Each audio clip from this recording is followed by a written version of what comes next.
hantu kembali lagi.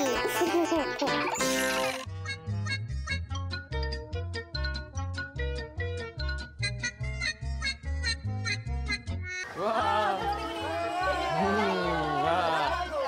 Kami telah pun tamat menjalani bootcamp di Desaru Resort ni. Tapi, kembara at Kids On 2 akan terus menemani kawan-kawan tahu. Di lokasi yang lain.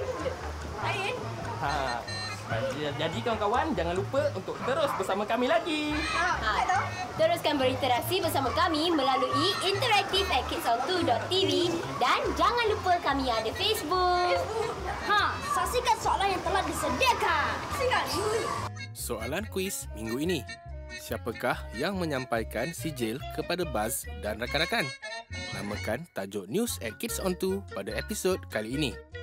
Hadiah minggu ini pula, saksikan. Pengirim email dan hasil karya akan mendapat hadiah hebat sumbangan Bank Simpanan Nasional berupa akaun Giro Kelab Penabung Muda berjumlah RM150 Malaysia. Hamper buku cerita yang terbaik bernilai RM120 Malaysia sumbangan Karnadia. Voucher Da Vinci Creative Kids iaitu pendaftaran percuma dan baju tea dengan nilai RM100 Malaysia. Serta cenderahati istimewa Kids On 2 berupa sehelai baju tea. Pastikan setiap penyertaan mempunyai butiran lengkap seperti berikut: nama penuh, nombor kad pengenalan, alamat penuh dan nombor telefon ke alamat Kids On 2 nombor 31 Jalan DBP Dolomite Business Park 68100 Batu Kes, Selangor, Darul Ehsan, atau emailkan ke interaktif@kidson2.tv.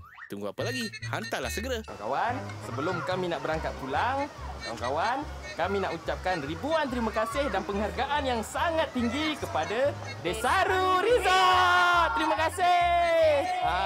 Jadi kawan-kawan semua, jangan lupa untuk terus bersama kami lagi di setiap Jumaat, Sabtu dan Ahad hanya di TV2.